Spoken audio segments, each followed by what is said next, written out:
and welcome to the Creatives Get Real podcast. I'm Roben-Marie Smith. And I'm Sandi Keene, and these are real conversations about the creative life. Hey, Robin. How's it going? It's going good. I see a beach behind you in your picture there, but I know that you're not at the beach. I am not. I'm in the glorious, glorious mountains. Woohoo! Where it's cooler than it is in Florida. It's cool and crisp and fresh air and nice. Yeah, it's been really, really wonderful. I'm so glad we did this. Mm-hmm. Thanks for sending me the video yesterday of the rain and the birds, and it was super peaceful. Yeah. I need to put I'm it glad on a you loop. enjoyed it. Mm-hmm. It was good. I know. I'm going to need it when I go back to Florida. Yeah, I hear you. I hear you. So today, guys, we are talking about finding your art style and 5 tips that we'd like to offer to kind of help you on that journey. Yes, finding your style. That is one of the big questions that I get in coaching, and I'm sure you get at Makers Tech. People are looking to, sometimes it's find their style, and sometimes it's cement their style. That's a good point. Recognize it. You're like, your style is very evident to everyone but you. But I've felt that way. I still almost feel that way, where someone says, I know your art as soon as it appears in my Instagram feed. And you're like, really? And you kind of go, well, what is it about it? But then you see other people's art, like yours when I see it, others, I know whose it is. Don't have to look at the name. Right. Yeah. So I think it's harder for us to recognize it maybe. Absolutely. Yeah. But when that's happening, that's indicative of you definitely have a style. Sure. Yeah. Yeah. But let's talk about ways that you can help if you're in that stage where you're like, I think I know what my style is. I think I have a style. But how can I define it? How can I make it clearer? Or if you're kind of just starting out and you're relatively new to creating and you're just sort of getting your feet wet, these tips will also help you as well if you're kind of at the beginning of your journey. Right. Okay, you want to take the first one?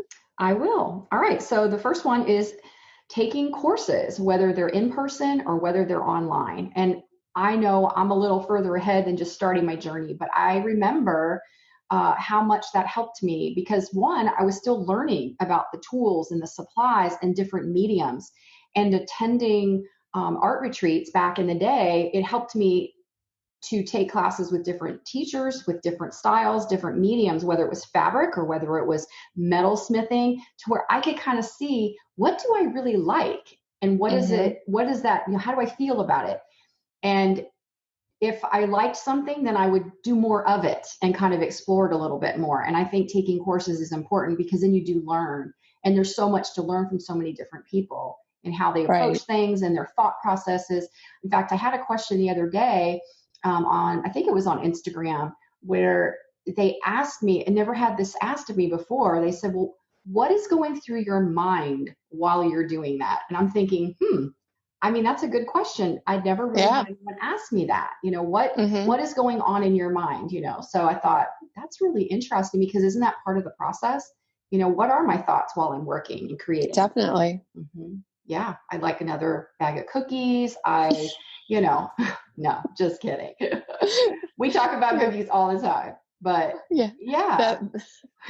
hopefully when the pandemic is more settled, cookies will not be such an important part of our life. I know it. Well, I indulged in some shortbread cookies yesterday. Was it yesterday? Day before? I don't remember. Oh, they were so good.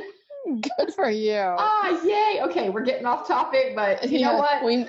It's that type of, we're in that place right now. So yeah. So tell me about your experience with taking courses. Oh, geez. Without courses, I wouldn't be the artist that I am today.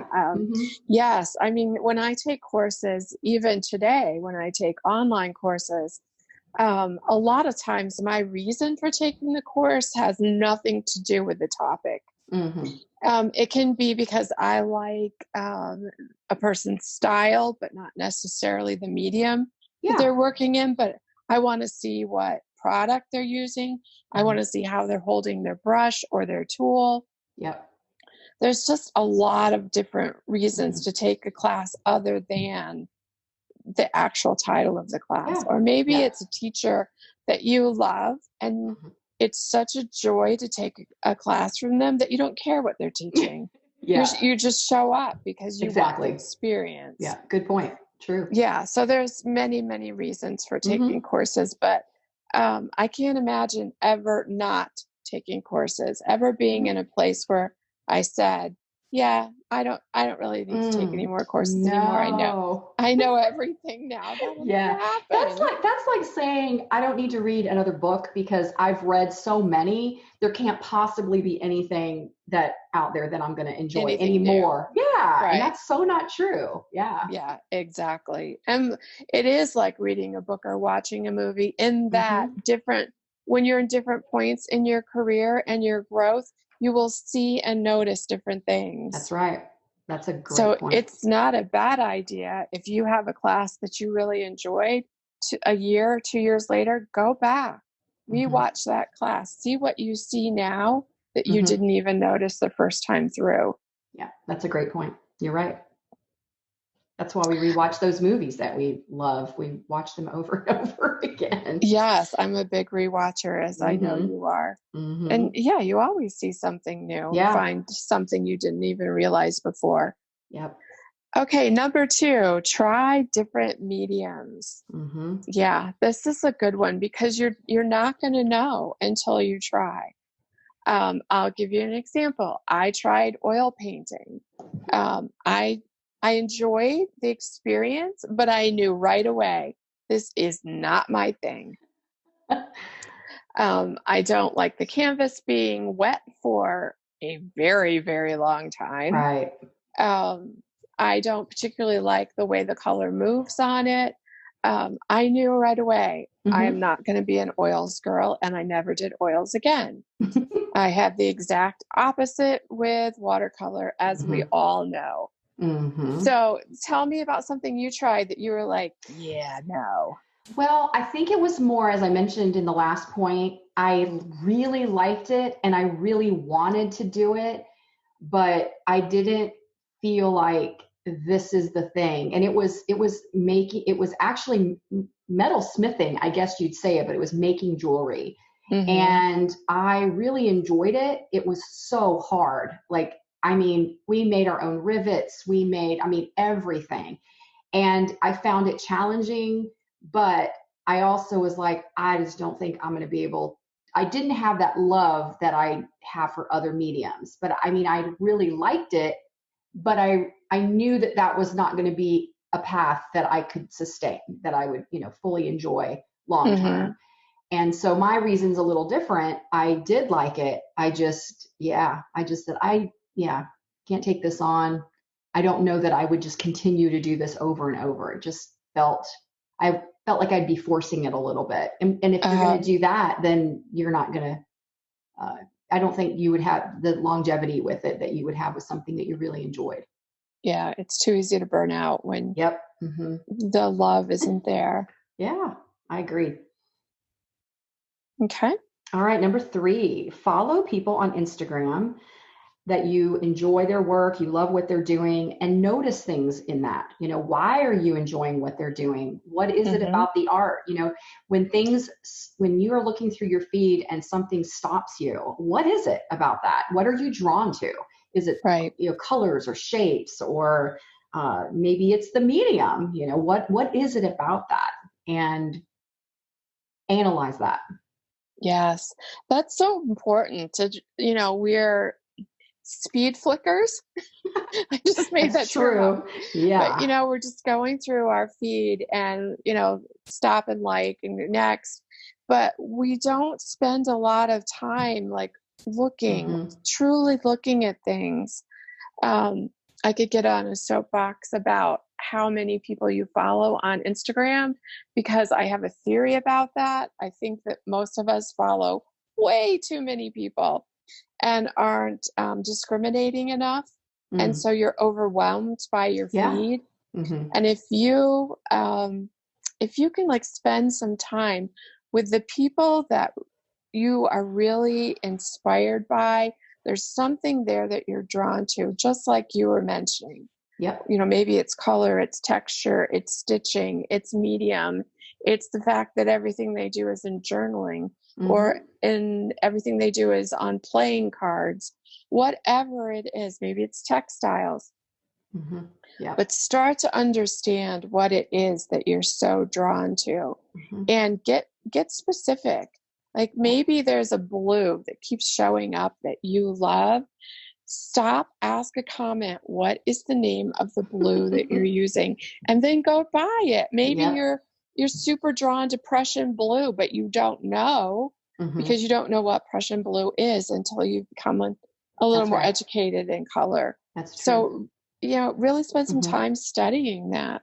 And I think it also can be expanded. It can be expanded into, clothing or decor, or even just walking through home goods. I know we talk about that a lot, and looking at the patterns, and fabric stores are a great place to go, just to kind of, when you're scanning things, what are you drawn to? You can lobby. You're drawn to certain things, whatever it could be, decorative, it could be paintings, whatever. Those are things that are also influencing you, or that should be influencing you. Those things that are not just artwork, but the other things too. Yeah. Yeah. And taking the time to realize, okay, I love this fabric. It's a floral, but you know what? The fact that I'm really drawn to is that it's a black and white floral. So it's black and white that's drawing me, not the fact that it's a floral. Yeah. So those kind of things, or it's a floral, but it's all pastel watercolor. Okay. So maybe it's those colors, not the floral. Right. I mean, so get specific. What exactly is it that's drawing you, and how can you incorporate that into your work and define your style?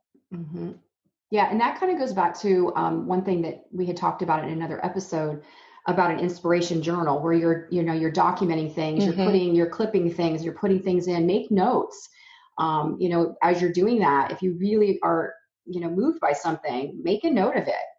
Take a photograph of it with your phone if you're out and about, and then download it or print it out and put it in your journal. But just ways for you to really just keep that inspiration going and figure out what's the common theme, what's the pattern here. Right. Yeah.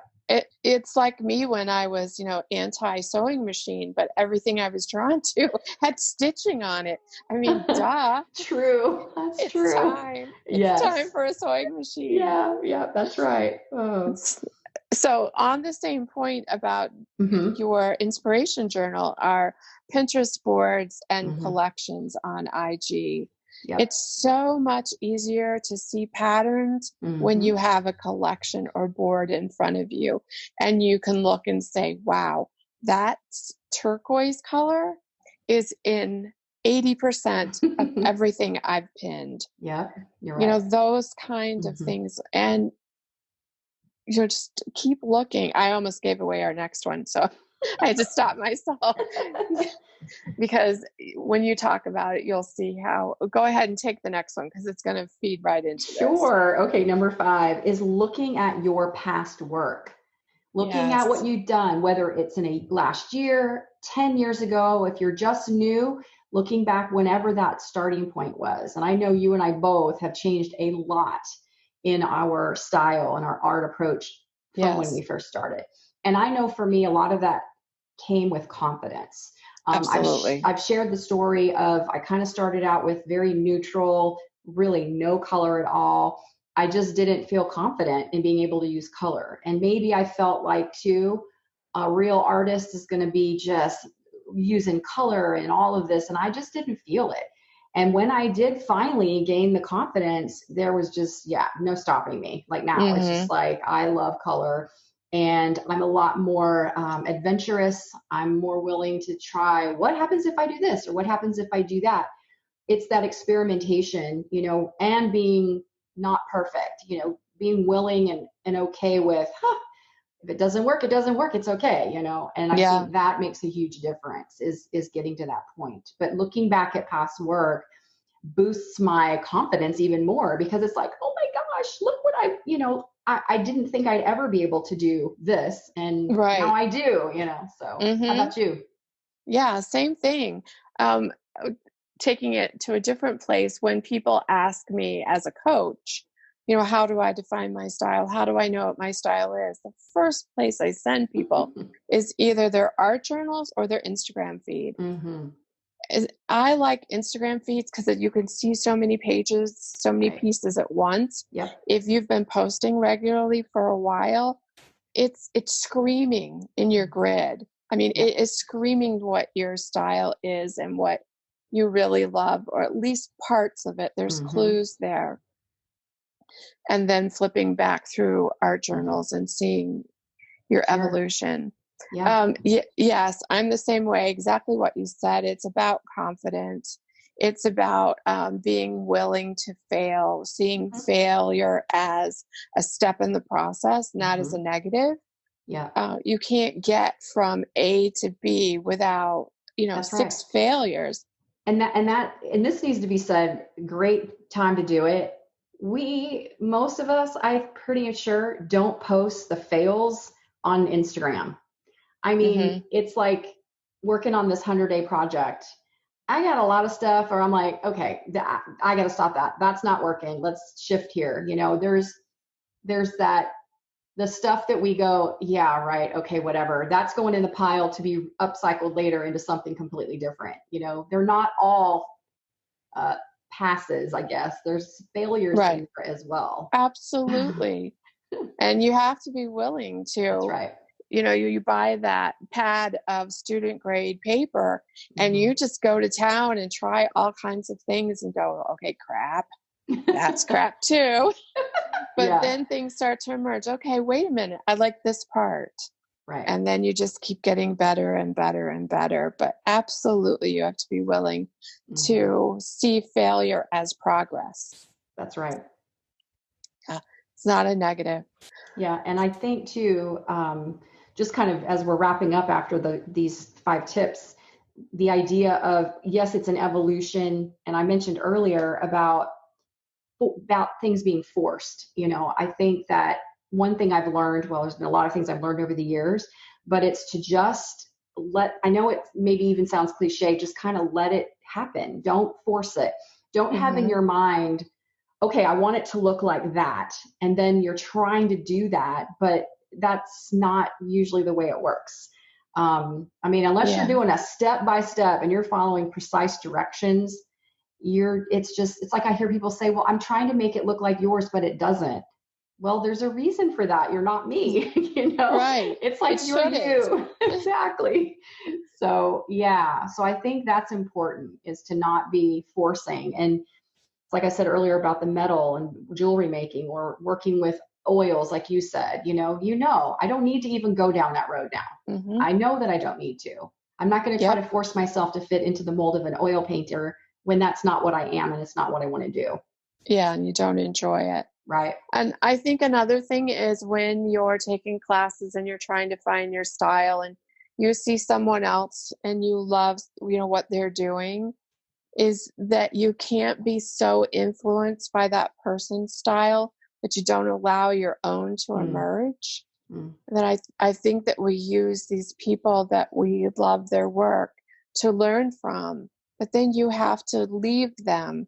So if I'm looking at your work and, I love your blobs, all your happy blobs of color and your very abstract flowers, at some point I have to stop trying to be Roben-Marie and move on to being Sandi. And I think that's where some people get stuck. Yeah. Is it's comfortable trying to copy someone else's style. It's uncomfortable to leave that spot and to find your own. But until you face that discomfort, there's no growth. Right. And part of that is little by little gaining that confidence. That, okay, I can do this. I agree. Both of those are really important.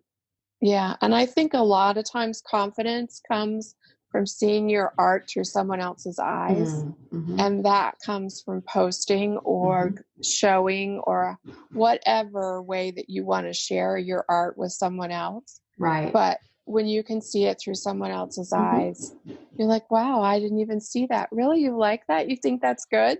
That's a great way to start Yes. building that confidence and take that in. Okay, this is Absolutely. good. This person that I admire liked this.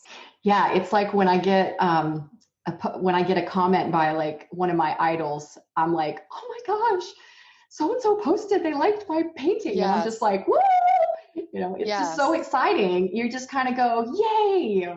It builds your Mm-hmm. confidence. Yeah, it absolutely does. Yeah, it's, we're still to the point. I don't think we ever get over when you're like, you will not believe who is now following me. Oh yeah, yeah, for sure. That never stops, never changes. It's going to be like, No, yay! I Yeah, know. yeah.